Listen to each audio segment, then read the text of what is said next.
Hi friends, आप सभी लोगों का आपके अपने YouTube channel agriculture tricks by NK में हार्दिक स्वागत करते हैं।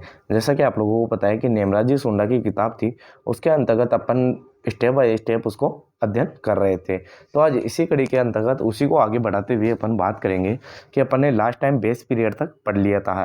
तो अब नेक्स्ट पॉइंट आता है अपने पास है फसल सघनता। तो ये क्वेश्चन आपके IARI PhD 2018 के अंदर डायरेक्ट ये फॉर्मूला आया हुआ है और पूछा हुआ है। काफ़ी एग्जामों के अंतर्गत डायरेक्ट फार्मूला ही पूछा जाता है। तो ये फार्मूला है वो आपको अच्छे से याद रखना है। तो इससे पहले मैं बात करूं कि इसकी डेफिनेशन की, पहले तो आपको ये पता होना चाहिए कि क्रॉप इंटेंसिटी होती क्या है। तो क्रॉप इंटेंसिटी क्या होता है कि एक निश्चित क्षेत्र पर एक फसल वर्ष में कितनी बार फसलें पैदा की जा सकती है या उगाई जा सकती है, उसे ही क्या कहते हैं अपन, क्रॉप इंटेंसिटी कहते हैं। तो अब बात करते हैं कि इसके फॉर्मूले की। तो क्रॉप इंटेंसिटी का फॉर्मूला होता है कुल फसली क्षेत्र अपॉन शुद्ध बोया गया क्षेत्र इंटू 100। तो इसको अगर इंग्लिश में बात करूं तो इंग्लिश के अंतर्गत जो आपका फॉर्मूला आता है क्रॉप इंटेंसिटी का, वो आता है gross crop area upon net cropped area into 100।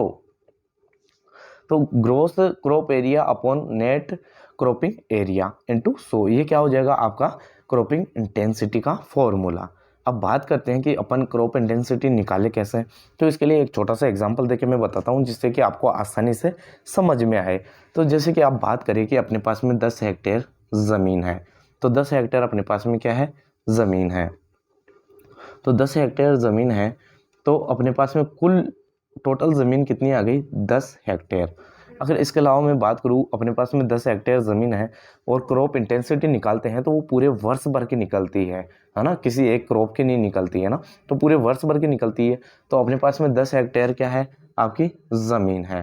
तो उसके अंतर्गत जैसे कि अपन ने खरीफ के सीज़न के अंतर्गत अपन ने 10 हेक्टेयर सोविंग कर दी, रबी के अंतर्गत अपन ने इसकी 8 हेक्टेयर सोविंग कर दी। अगर मैं जायद की बात करूं तो जायद के अंतर्गत अपन ने 4 हेक्टेयर की सोविंग कर दी। तो आई होप आप सभी लोगों को पता है कि एक साल के अंतर्गत 3 ही सीजन होते हैं अपने, खरीफ, रबी और जायद। तो अपन ने पहले क्या किया, खरीफ के अंतर्गत 10 हेक्टेयर में सोविंग की, रबी के अंतर्गत 8 हेक्टेयर में और जायद के अंतर्गत क्या की, 4 हेक्टेयर के अंतर्गत सोविंग कर दी। तो अगर अपन तीनों को कैलकुलेट करें तो कुल कितना हो जाएगा कि 10 और 8 और 4 ये 22। तो क्या हो जाएगा 22/10 इंटू 100। तो अब इसको डिवाइडेड करेंगे तो 10 से 10 कट गया तो ये 10 आ गया, 10 को इंटू करेंगे 22 से तो अपने पास में कितनी आ जाएगी, 220। तो ये क्या आ गई अपने पास में 10 हेक्टेयर की क्रॉप इंटेंसिटी। तो ऐसे ही अपन क्या है कि राजस्थान की भी निकाल सकते हैं और भारत की भी निकाल सकते हैं, लेकिन आपके पास में क्या होना चाहिए, ग्रोस क्रॉप एरिया और नेट क्रॉप्ड एरिया दोनों होना चाहिए। तो ऐसे ही अभी भारत की मैं बात करूं तो भारत की फसल सघनता जो मानी जाती है फिलहाल वो है 142%। तो जो भारत की कुल फसल सघनता है लगभग 142%, या मैं बात करूं राजस्थान की तो वो है 143%। लगभग 143% क्या है आपकी भारत की कुल फसल सघनता है। चलिए, आई होप कि ये टॉपिक आपको समझ में आया होगा। अब नेक्स्ट टॉपिक की ओर बढ़ूँ। नेक्स्ट टॉपिक है आपके पास में क्रॉप रोटेशन। तो क्रॉप रोटेशन से भी काफ़ी बार क्वेश्चन पूछे जाते हैं, क्योंकि आप लोगों ने कई एग्जाम देखे होंगे, क्रॉप रोटेशन से काफ़ी बार क्वेश्चन आता है। और मुख्यतः क्वेश्चन आता है कि मृदा उर्वरता बनाए रखने के लिए अपने कौन से प्रैक्टिसेस करनी चाहिए, क्या अपनाना चाहिए। तो वो क्वेश्चन भी काफ़ी बार पूछा गया है कि क्रॉप रोटेशन अपनाना चाहिए। चलिए अब इसकी अपन क्या करते हैं, इसकी जो भी दिया गया है उसको अध्ययन करते हैं। फसल चक्र में एक ही भूमि में साल दर साल अलग अलग फसलें उगाई जाती है। कि अपने पास में कोई फसल है, अपने पास में कोई भूमि है, उसके अंतर्गत अपन क्या करते हैं, हर साल क्रॉप को चेंज कर करके बोते हैं। जैसे कि एक बार अनाज वाली उगा दी, फिर एक बार दलहनी उगा दी, है ना, एक बार तिलहनी उगा दी। तो ऐसे क्या करते हैं अपन, रोटेशन कर करके अपन लैंड के ऊपर क्या करते हैं, क्रॉप रोटेशन अपनाते हैं या फिर सोविंग करते हैं।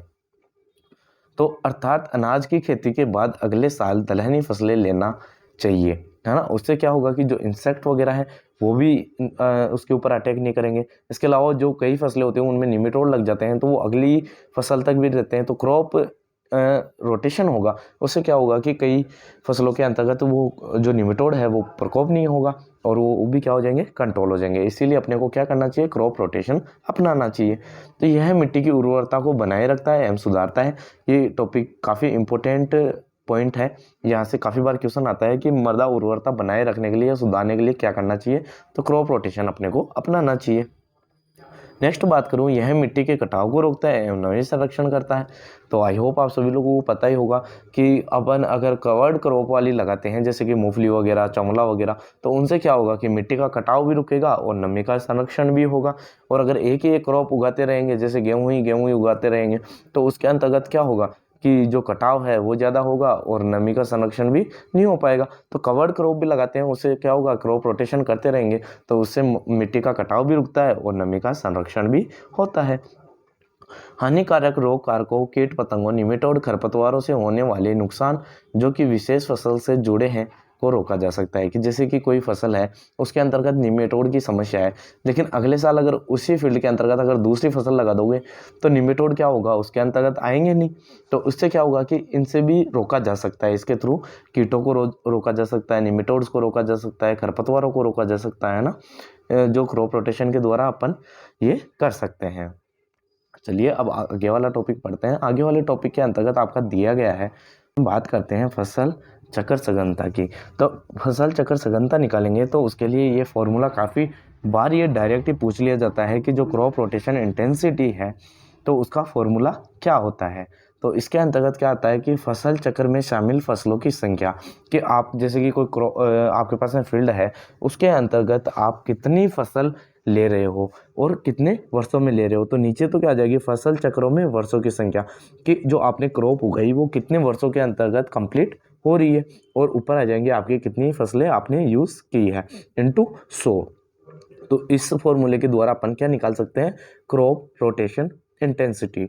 जैसे कि आपके सामने यहाँ पे एग्जाम्पल दिए गए हैं कि एक वर्ष के लिए फसल चक्र सघनता, कि ये एक वर्ष के लिए है।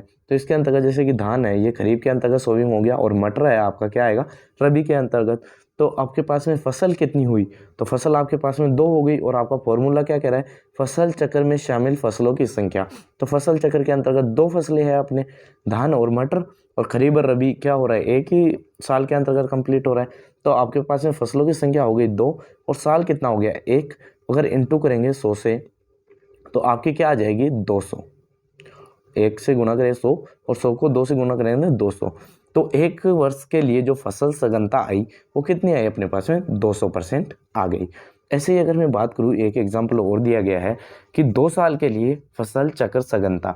तो इस 2 साल का निकालने से पहले एक चीज़ बता दूं मैं आप लोगों को कि आपका गन्ना होता है वो हमेशा 1 साल का होता है, और अगर पेडी गन्ने की बात करेंगे तो वो होता है आपका 1.5 साल का।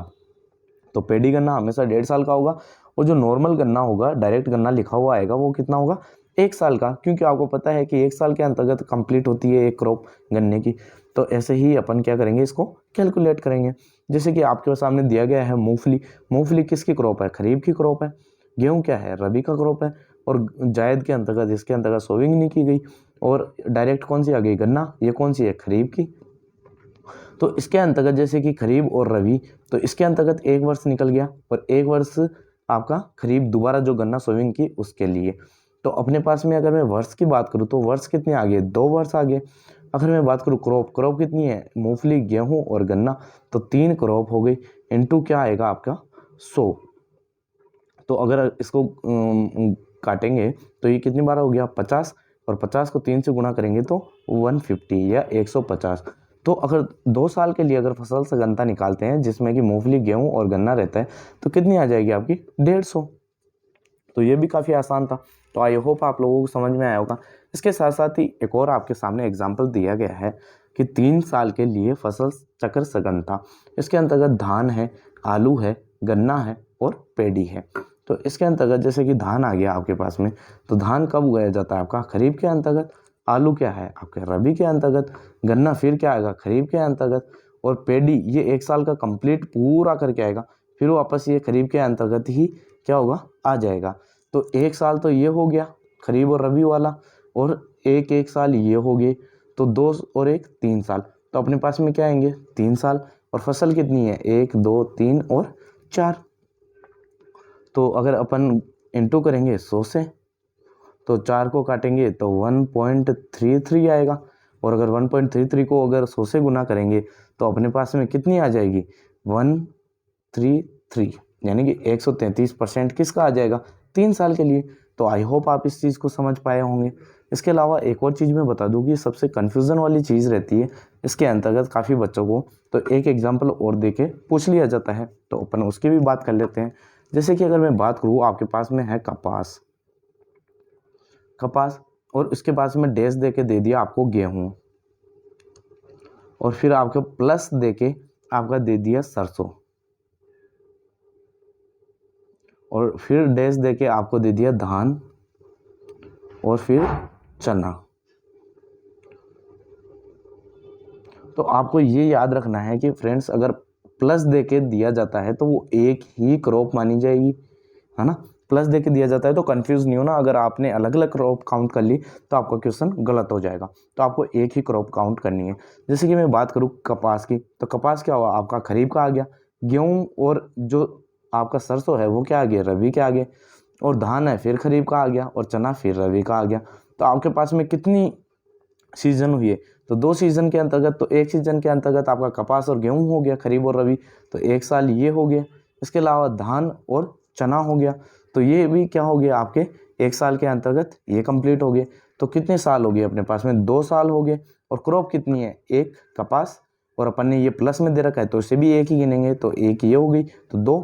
तीसरी क्या होगी आपकी धान, और चौथी क्या होगी आपकी चना।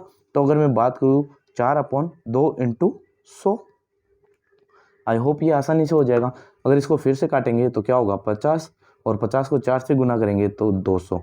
तो अगर आपको जो इसकी क्रॉप इंटेंसिटी होगी वो कितनी होगी, 200 होगी। तो अगर आपको ऐसे प्लस दे के भी अगर दे दिया जाए तो कंफ्यूज नहीं होना है, एक ही क्रॉप माननी है और उसको काउंट करना है। इसके अलावा एक बार आती है कि जो हरी चारे वाली क्रॉप होती है उनको कभी भी क्रॉप इंटेंसिटी में नहीं माना जाता, और जो पड़ती भूमि होती है खाली छोड़ी जाती है उसे भी क्रॉप इंटेंसिटी में इंक्लूड नहीं किया जाता। तो आई होप ये भी आप लोगों को समझ में आया होगा। चलिए नेक्स्ट क्वेश्चन की ओर बात करते हैं। नेक्स्ट टॉपिक है अपने पास में फसल प्रणाली या क्रॉपिंग सिस्टम। तो मैंने पहले ही बताया था कि जो क्रॉपिंग सिस्टम या पैटर्न होता है वो 1 साल का होता है। तो ऐसे ही इसके अंतर्गत क्या दिया गया है, यह एक खेत पर उपयोग किए जाने वाले फसल के पैटर्न और खेत के संसाधनों कि अपन जो फसल के खेत के अंतर्गत जो फसल का पैटर्न लेते हैं, या फिर खेत के अंदर जो भी संसाधन यूज करते हैं, जैसे कि संबंधित कृषि उद्यमों और उपलब्ध घटकों की प्रौद्योगिकी के साथ ही क्रियाकलापों को संदर्भ करता है। तो उसे क्या कहते हैं अपन, क्रॉपिंग सिस्टम कहते हैं। कि क्रॉपिंग पैटर्न हो गया और प्लस उसके साथ में जो भी अपन यूज कर रहे हैं कृषि उपयोगी यंत्र वगैरह हो गया, प्रौद्योगिकी हो गया, उन दोनों को मिला के क्या कहेंगे अपन, क्रॉपिंग सिस्टम। तो आई होप ये भी समझ में आ गया होगा। अब नेक्स्ट बात करते हैं अपन हार्वेस्टिंग इंडेक्स, जिसे कि अपन हिंदी में कहते हैं कटाई सूचकांक। तो इसको आप ये रीडिंग करने से पहले मैं आपको इसका फॉर्मूला बता दूं। पहले यह है कि यह अवधारणा डोनाल्ड ने दी, तो ये तो आपको रटना ही पड़ेगा, ये काफ़ी बार डायरेक्ट पूछा गया क्वेश्चन है। अगर मैं बात करूं कि जो HI है ना, क्रॉप हार्वेस्टिंग इंडेक्स, तो हार्वेस्टिंग इंडेक्स का जो फॉर्मूला है फ्रेंड्स वो क्या है, आर्थिक उपज अपॉन जैविक उपज। तो आर्थिक उपज किसे कहते हैं, जिसे कि इंग्लिश में अपन क्या बोलते हैं, इसका फॉर्मूला क्या होगा इंग्लिश के अंतर्गत, जो इकोनॉमिक यील्ड है, economic yield upon biological yield, biological yield into 100। तो अपन आर्थिक उपज किसे कहते हैं, इकोनॉमिक उपज किसे कहते हैं, कि जैसे कि अपने पास में ग्रेन है जो अपन सेल करते हैं, जो अपन बेचते हैं, जिससे अपने को इनकम प्राप्त होती है डायरेक्ट, है ना। तो वो इकोनॉमिक यील्ड कौन सी होगी, जो भी ग्रेन वगैरह होगा, तो वो क्या हो जाएगी आपकी आर्थिक उपज। और बायोलॉजिकल उपज किसे कहेंगे, कि जैसे कि आपकी इकोनॉमिक यील्ड क्या थी, कि जैसे दाना वगैरह हो गया, है ना। तो बायोलॉजिकल यील्ड के अंतर्गत जो आपका दाना प्लस जो उसके साथ भूसा है ना, वो भी इंक्लूड करके करेंगे तो वो क्या आ जाएगी आपकी बायोलॉजिकल यील्ड। तो बायोलॉजिकल यील्ड भी समझ में आ गई और आर्थिक उपज भी समझ में आ गई होगी। तो इसको डिवाइडेड करने के बाद में अगर इंटू करेंगे 100 से, तो अपने पास में क्या आ जाएगा, HI हार्वेस्टिंग इंडेक्स। अगर मैं बात करूँ आर्थिक उपज या इकोनॉमिक जो उपज होती है या यील्ड होती है, इसे सिंक भी कहते हैं ना। कई बार डायरेक्ट क्वेश्चन आया हुआ है आपका कि जो आर्थिक उपज सिंक अपॉन सोर्स, है ना, सिंक अपॉन सोर्स इनटू 100, ये फॉर्मूला भी कई बार दे दिया जाता है, तो ये भी आप लोगों को दिमाग में रखना है कि sink upon source into so, तो ये फॉर्मूला भी आपका क्या होगा, HI का हो जाएगा। तो ऐसे ही अगर एक एग्जांपल की मैं बात करूं, जैसे कि आपके पास में गेहूं है, गेहूं का दाना है वो है आपके पास में 60 क्विंटल, और आपके पास में भूसा है, भूसा है आपके पास में 40 क्विंटल। तो अपन बात करेंगे HI की, तो HI कितनी होगी, जैसे कि अपने पास आर्थिक उपज, तो आर्थिक उपज किसे कह रहे हैं, तो जो अपने पास में ग्रेन है या दाना है, तो दाना कितना होगा आपके पास में 60 अपन में जैविक उपज, जैविक उपज के अंतर्गत मैंने पहले ही बोल दिया कि अनाज प्लस भूसा दोनों आएंगे, तो इसके अंतर्गत अगर 40 और 60 अगर दोनों को प्लस करेंगे तो कितना हो गया आपका 100 और इंटू 100, तो इसको 100 से 100 एक बार गया और बराबर ये आपके पास में 60, तो 60% क्या हो गई इसकी HI हार्वेस्टिंग इंडेक्स हो गई। तो जो सबसे कम हार्वेस्टिंग इंडेक्स होती है फ्रेंड्स, वो होती है दलहनी फसलों की, और अगर दलहनी फसलों में भी अगर मैं मुख्यतः बात करूं तो वो आपकी किसकी आती है फ्रेंड्स, तो वो अरहर होती है, उसकी सबसे कम आती है। तो अपन अभी आई होप कि आप लोगों को हार्वेस्ट इंडेक्स समझ में आ गया होगा। अब इसकी अपन थ्योरी देख लेते हैं। तो इसके अंतर्गत क्या लिखा गया है कि यह अवधारणा किसने दी, डोनाल्ड ने दी। ये डायरेक्ट पूछा जाता है कि हार्वेस्टिंग इंडेक्स की जो अवधारणा है वो किसने दी, डोनाल्ड ने दी। अगर इसकी बात करूँ आगे, प्रकाश संश्लेषण के रूप में CO2 के कुशल उपयोग को फसल सूचकांक के रूप में व्यक्त किया जा सकता है कि जो फोटोसिंथेसिस होता है उसके रूप में जो CO2 अच्छे से यूज़ करके जो कि फसल सूचकांक के रूप में अपन क्या कर सकते हैं, इसे व्यक्त कर सकते हैं। अगर बात करूँ यह फसल की आर्थिक उपज, जैसे कि मैंने पहले ही बता दिया इकोनॉमिक यील्ड एवं कुल जैविक उपज जैसे कि बायोलॉजिकल यील्ड का अनुपात होता है। तो ये अपन ने पहले ही बात कर ली, मैंने फॉर्मूला समझा दिया कि economical yield upon biological yield, और बायोलॉजिकल यील्ड के अंतर्गत भी क्या क्या आया आपके जो भी ग्रेन वगैरह थे, अनाज वगैरह प्लस भूसा दोनों मिक्स में आ जाएंगे, जो कि प्रतिशत में व्यक्त किया जाता है। तो इसे किस में करते हैं, प्रतिशत में। तो ये अपन ने व्यक्त करना सीख लिया। अब बात करते हैं कि सबसे ज़्यादा HI किसकी होती है, हार्वेस्टिंग इंडेक्स तो सबसे ज़्यादा होती है वो किसकी होती है, आलू का होता है 82%। ये डायरेक्ट क्वेश्चन पूछे जाते हैं फ्रेंड्स, तो इसको अच्छे से याद कर लें। इसके अलावा मैं बात करूँ अनाजों जैसे कि गेहूँ, मक्का, धान का कटाई सूचकांक या HI जो हार्वेस्टिंग इंडेक्स होती है वो लगभग 50% के लगभग होती है। इसके अलावा दलहनी फसलों की आर्थिक उपज कम होने से इनकी कटाई सूचकांक लगभग 25% होती है। तो मैंने बताया कि सबसे कम जो HI होगी या हार्वेस्टिंग इंडेक्स होगी वो किसकी होगी, दलहनी क्रॉप्स की होगी। तो दलहनी क्रॉप्स के अंतर्गत भी मैंने एक क्रॉप का नाम लिया था कि सबसे ज़्यादा जो कम होती है वो किसकी होती है, अरहर की। और अरहर की जो कटाई सूचकांक होगा वो कितना होगा, 19%। और इससे प्रभावित का गुणांक कोफिशिएंट इफेक्टिवनेस भी कहा जाता है। तो ये आप लोगों को समझ में आ गया होगा। तो आई होप फ्रेंड्स कि आप लोगों के लिए ये वीडियो काफ़ी यूज़फुल रहा होगा। अगर यूज़फुल हो तो लाइक करें, शेयर करना ना भूलिए। थैंक यू फ्रेंड्स, मिलते हैं नेक्स्ट वीडियो में।